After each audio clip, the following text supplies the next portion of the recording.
Hello students, आज हम शुरू करने वाले हैं विज्ञान डीएलएड द्वितीय सेमेस्टर विज्ञान।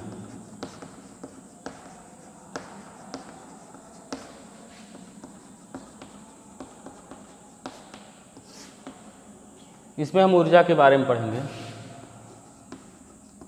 ऊर्जा मतलब एनर्जी।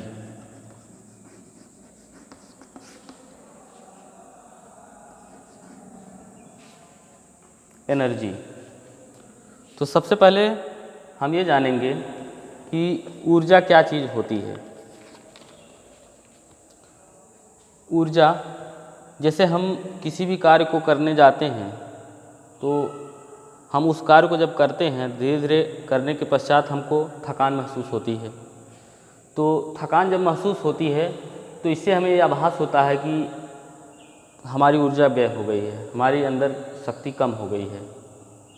तो इस तरह से एनर्जी जो होती है वो होती है कि कार्य करने की क्षमता को ऊर्जा कहते हैं। मतलब हमारे अंदर कार्य करने की जितनी क्षमता होगी उसी क्षमता को हम ऊर्जा कहते हैं।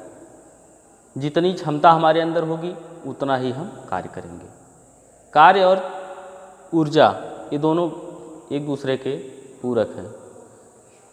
यानी अगर हमारे अंदर ऊर्जा है तभी हम किसी कार्य को कर सकते हैं। तो लिखेंगे किसी वस्तु के कार्य करने की क्षमता को ऊर्जा कहते हैं। किसी वस्तु के कार्य करने की क्षमता को ऊर्जा कहते हैं। जैसे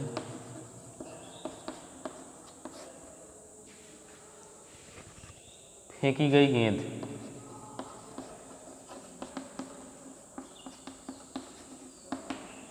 गेंद को फेंकते हैं तो हमारे हाथ से, अपने हाथ से हम गेंद फेंकते हैं, उसमें भी ऊर्जा व्यय होती है। फेंकी गई गेंद और साइकिल चलाना,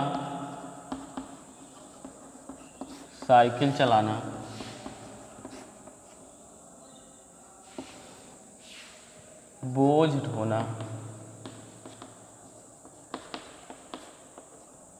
इन सब कार्यों में हम जो है हमारी ऊर्जा व्यय होती है। ठीक है, तो इस तरह से ये ऊर्जा है। ऊर्जा एक अदिश राशि होती है। ऊर्जा एक अदिश राशि है। जैसा कि कार्य का मात्रक जूल होता है, पिछले में वीडियो में हमने आपको बताया था। तो यहाँ पर कार्य और ऊर्जा दोनों का मात्रक जूल होता है। इसको ध्यान रखेंगे आप लोग। इसका मात्रक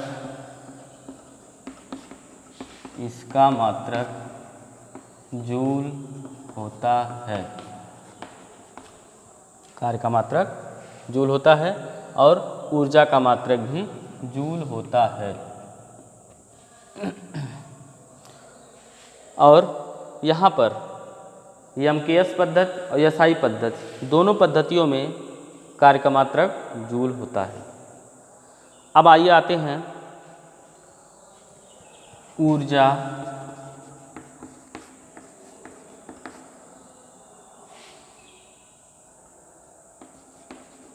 संरक्षण के नियम। ऊर्जा संरक्षण के नियम। यहाँ पर ऊर्जा संरक्षण का जो नियम होता है, इसके नियम के अनुसार कि किसी आयुक्त निकाय की कुल ऊर्जा नियत रहती है। मतलब किसी आयुक्त निकाय की जो ऊर्जा होती है वो नियत बनी रहती है। अर्थात ऊर्जा का ना तो निर्माण होता है और ना ही उसका जो है विनाश होता है। ना ही ऊर्जा उत्पन्न की जा सकती है और ना ही नष्ट की जा सकती है। कुल ऊर्जा जो है निहित होती है।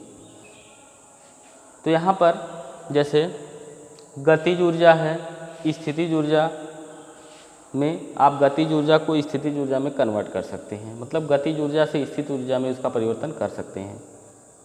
और विद्युत ऊर्जा को हम ऊष्मीय ऊर्जा में परिवर्तित कर सकते हैं।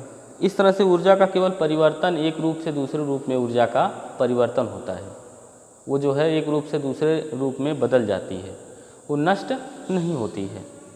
तो ये था ऊर्जा संरक्षण का नियम। लिखेंगे इस नियम के अनुसार, इस नियम के अनुसार ऊर्जा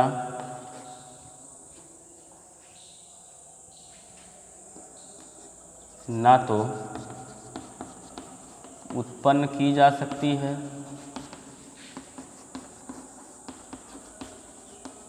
और ना ही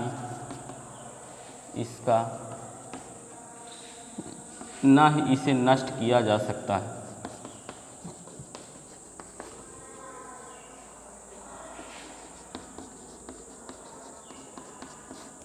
इसे केवल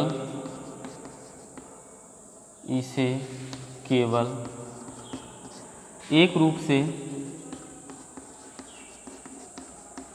दूसरे रूप में परिवर्तित किया जा सकता है।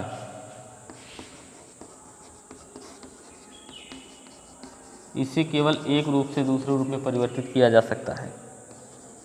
जैसे गतिज ऊर्जा को स्थितिज ऊर्जा,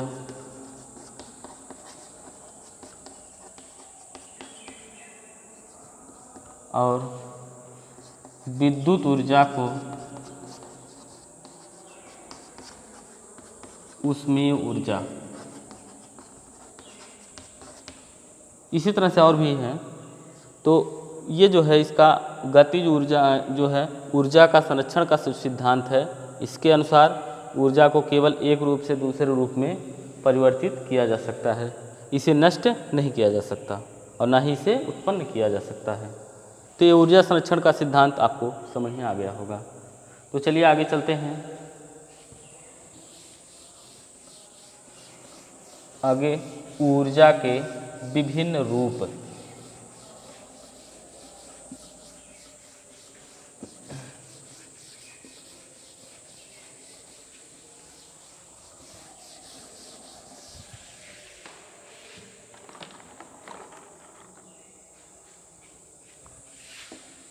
ऊर्जा के विभिन्न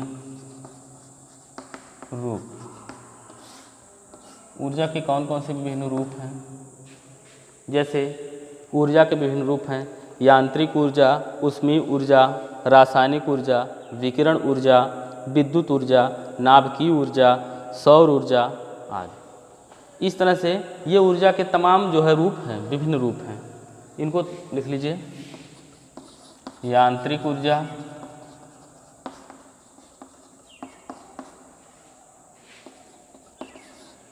विद्युत ऊर्जा, यांत्रिक ऊर्जा, विद्युत ऊर्जा, ऊष्मीय ऊर्जा,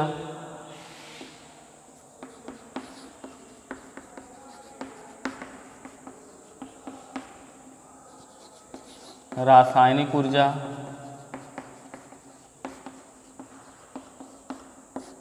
नाभिकीय ऊर्जा,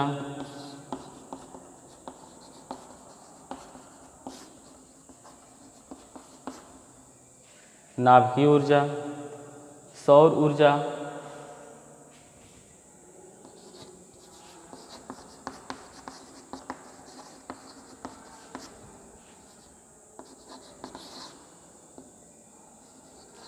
विकिरण ऊर्जा,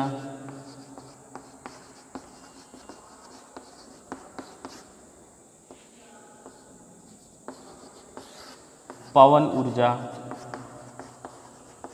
पवन ऊर्जा, वायु में भी ऊर्जा पाई जाती है, वायु में बहुत ऊर्जा होती है। इस तरह से यांत्रिक ऊर्जा, विद्युत ऊर्जा, ऊष्मीय ऊर्जा, रासायनिक ऊर्जा, नाभिकीय ऊर्जा, सौर ऊर्जा, विकिरण ऊर्जा, पवन ऊर्जा। इस तरह से ऊर्जाएं जो हैं इनके विभिन्न रूप हैं आज। तो सबसे पहले हम आएंगे, स्टार्ट करेंगे इसमें यांत्रिक ऊर्जा। यांत्रिक ऊर्जा क्या होती है, चलिए आइए देखते हैं।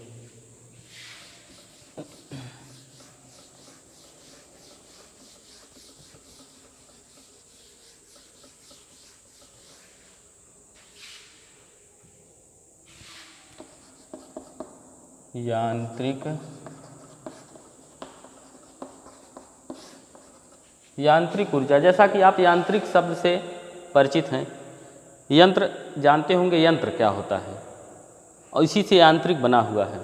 मतलब किसी वस्तु द्वारा यांत्रिक कार्य करने में उसे जितनी ऊर्जा व्यय होती है उसे उस वस्तु की यांत्रिक ऊर्जा हम कहते हैं। किसी वस्तु द्वारा यांत्रिक कार्य करने में जितनी ऊर्जा व्यय होती है उसको हम यांत्रिक ऊर्जा कहते हैं। जैसे बोझा उठाने में, साइकिल चलाने में, और तमाम प्रकार के ऐसे कार्य हैं जिनमें आपको यांत्रिक ऊर्जा का प्रयोग करना पड़ता है। तो यहाँ पर आते हैं, हम लिखेंगे यहाँ पर यांत्रिक ऊर्जा की परिभाषा, किसी वस्तु द्वारा यांत्रिक कार्य करने में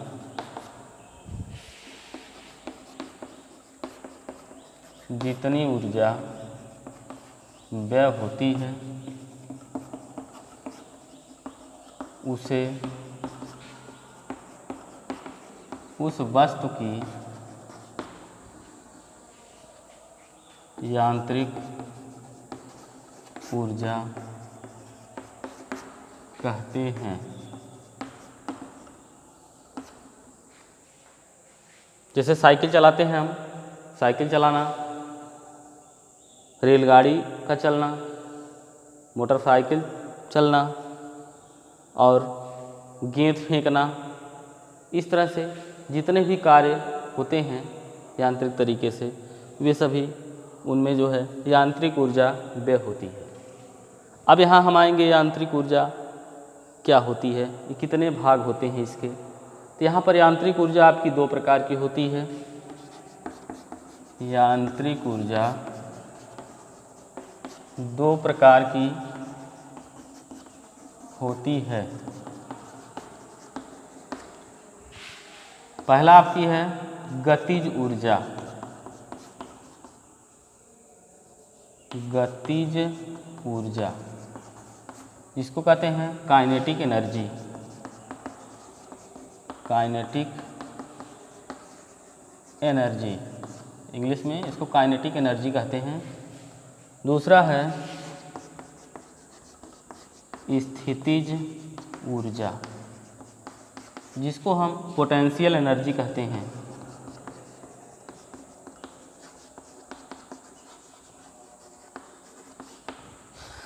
यांत्रिक ऊर्जा आपकी दो प्रकार की होती है, एक गतिज ऊर्जा, दूसरी स्थितिज ऊर्जा। अब दोनों को बारी बारी से हम पढ़ेंगे। गतिज ऊर्जा क्या होती है, स्थितिज ऊर्जा क्या होती है। तो आइए इसमें हम गतिज ऊर्जा को जानते हैं। गतिज ऊर्जा क्या होती है।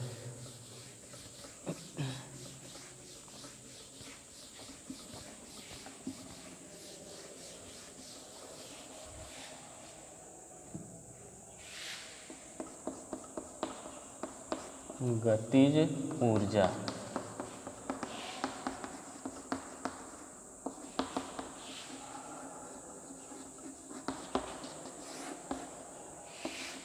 काइनेटिक एनर्जी किसी वस्तु की गति के कारण उत्पन्न ऊर्जा को हम उसकी गतिज ऊर्जा कहते हैं।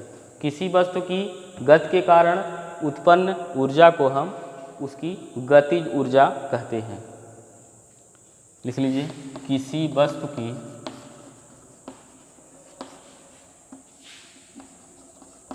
गति के कारण उत्पन्न ऊर्जा को गतिज ऊर्जा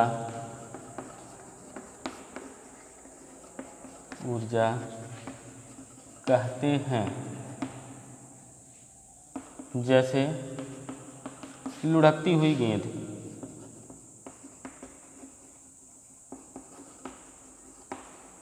लुढ़कती हुई गेंद, चलती हुई ट्रक,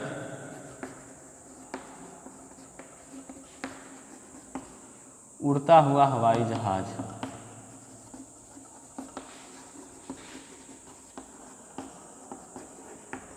लुढ़कती हुई गेंद, चलती हुई ट्रक, उड़ता हुआ हवाई जहाज, इन सभी में गतिज ऊर्जा होती है क्योंकि ये गति कर रही होती हैं।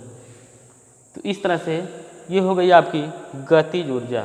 अब इसका हम व्यंजक निकालेंगे, गतिज ऊर्जा का व्यंजक क्या होता है। जैसा कि पिछले वीडियो में हमने आपको कार्य के बारे में बताया था, तो कार्य को W से व्यक्त करते हैं, बल को F से व्यक्त करते हैं और बल की दिशा में जो विस्थापन होता है उसको S से व्यक्त किया जाता है। तो यहाँ पर हो जाएगा W बराबर F गुणे S, कार्य बराबर बल गुणे विस्थापन होता है। और जैसा कि हम जानते हैं F बराबर ma होता है। F का मतलब बल, m का मतलब द्रव्यमान होता है, a का मतलब त्वरण होता है।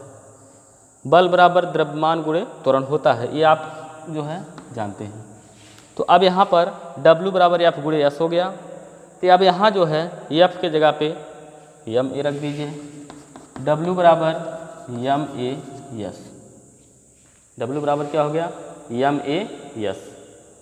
तो अब यहाँ जैसे मान लीजिए यहाँ से हम बल लगाएंगे, ये कोई पिंड है, जब यहाँ से हम इस पर बल लगाएंगे, इसका द्रव्यमान m, तो ये यहाँ पर इसका जीरो, प्रारंभिक वेग जो है इसका क्या होगा, इसका जीरो हो जाएगा। जब इस पर F बल लगाएंगे तो ये वस्तु आगे बढ़ेगी। इस तरह से यहाँ पर गति के जो है तृतीय नियम से हम जैसा कि जानते हैं, गति का तृतीय नियम क्या होता है, v स्क्वायर बराबर u स्क्वायर प्लस 2as। तो यहाँ पर इसका प्रारंभिक वेग u बराबर 0 रखेंगे, तो v स्क्वायर बराबर 0 प्लस 2as। तो अब यहाँ पर देख रहे हैं हो जाएगा v स्क्वायर बराबर 2as, और यहाँ पर हम as बराबर निकालेंगे, पक्षांतर करेंगे तो v स्क्वायर बाई 2 हो जाएगा, as बराबर v स्क्वायर बाई 2। अब यहाँ पर हम as के जगह पे v स्क्वायर बाई 2 लिखेंगे, w बराबर m गुणे v स्क्वायर बाई 2। अभी बाई 2 है, इसको अलग कर लीजिए, w बराबर 1 बाई 2 इंटू mv स्क्वायर। तो और हम जानते हैं कि जो कार्य होता है, जितना कार्य होता है उतनी ही ऊर्जा होती है, जितना ऊर्जा होगी हमारे अंदर उतना ही हम कार्य कर पाएंगे। तो यहाँ ये W जो है इसको जो है हम ऊर्जा मान लेंगे। तो यहाँ हो जाएगा काइनेटिक एनर्जी बराबर 1/2 mv स्क्वायर। तो ये आपका गतिज ऊर्जा का व्यंजक होता है, काइनेटिक एनर्जी के बराबर 1/2 mv स्क्वायर।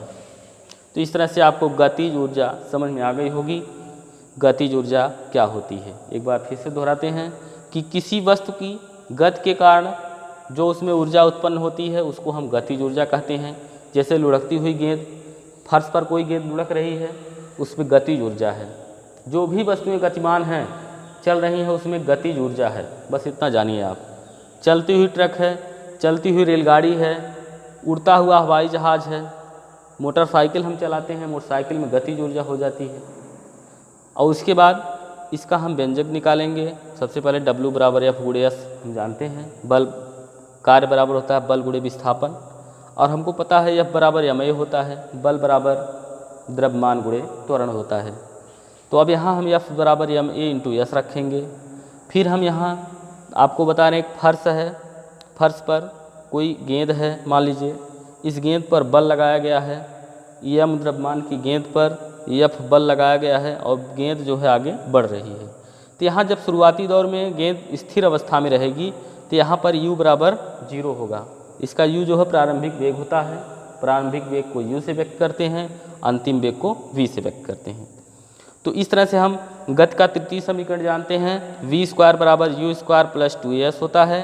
अब यहाँ v स्क्वायर बराबर u का मान हम 0 रखेंगे, प्लस 2as हो जाएगा। तो v² बराबर 2as, तो यहाँ से as बराबर निकलेगा v²/2। अब यहाँ as बराबर v²/2 हो गया, तो अभी as की जगह पे v²/2 रखेंगे, w बराबर 1/2 या v² हो जाएगा। और हम जानते हैं कि जितना हमारे अंदर ऊर्जा होती है उतना ही कार्य होती है, यानी कार्य और ऊर्जा बराबर होते हैं। F बराबर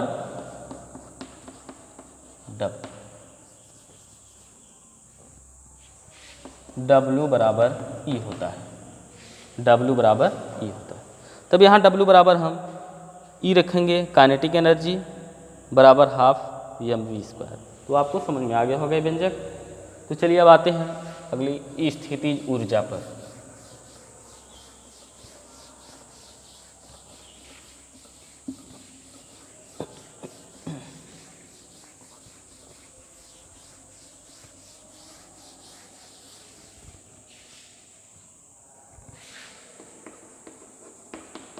स्थितिज ऊर्जा,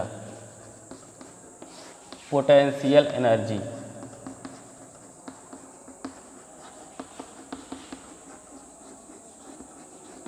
पोटेंशियल एनर्जी, जिसको हम पोटेंशियल एनर्जी कहते हैं, स्थितिज ऊर्जा। हाँ, तो अभी हमने गतिज ऊर्जा को पढ़ा है। अब इसके बाद हम आ गए हैं स्थितिज ऊर्जा पर। स्थितिज ऊर्जा में वस्तुएं स्थिर रहती हैं। स्थितिज ऊर्जा में क्या होती है? वस्तुएं स्थिर रहती हैं। तो किसी वस्तु की उसकी स्थिति के कारण जो ऊर्जा उसमें निहित होती है उसे उस वस्तु की हम स्थितिज ऊर्जा कहते हैं। देखेंगे, किसी वस्तु की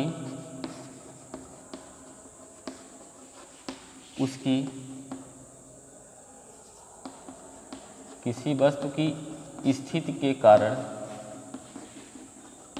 जो ऊर्जा उसमें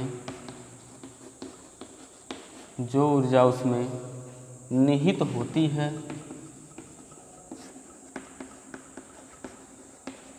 उसे वस्तु की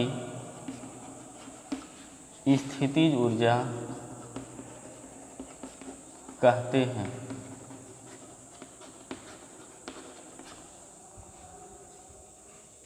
उसे हम स्थितिज ऊर्जा कहते हैं। जो भी वस्तुएं विराम अवस्था में हैं, जैसे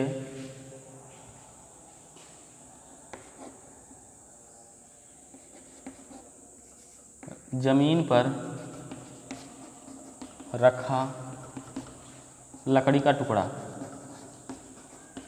जमीन पर लकड़ी का टुकड़ा रखा हुआ है, उसमें स्थितिज ऊर्जा है, उसमें भार है, और भार जो होता है उसके बाद उभार के कारण वो वस्तु जो है अपने स्थान पर स्थिर अवस्था में है, वो रखी हुई है, उसमें स्थितिज ऊर्जा है।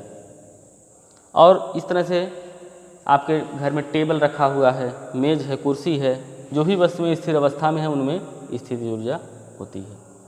तो अब यहाँ पर हम ये जानेंगे कि स्थितिज ऊर्जा ये आपकी कितने प्रकार की होती है। स्थितिज ऊर्जा क्या होती है, कितने प्रकार की होती है?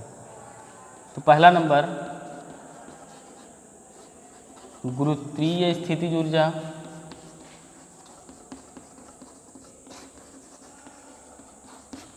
गुरुत्वीय स्थितिज ऊर्जा, प्रत्यास्थ स्थितिज ऊर्जा,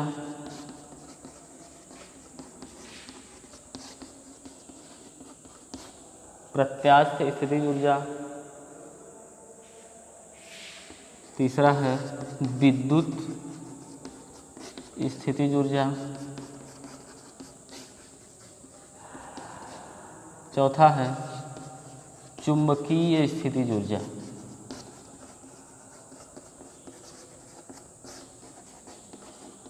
चुंबकीय स्थितिज ऊर्जा। तो ये स्थितिज ऊर्जा को हमने इतने भागों में बांट दिया। अब हम इनके बारे में आगे कल पढ़ेंगे।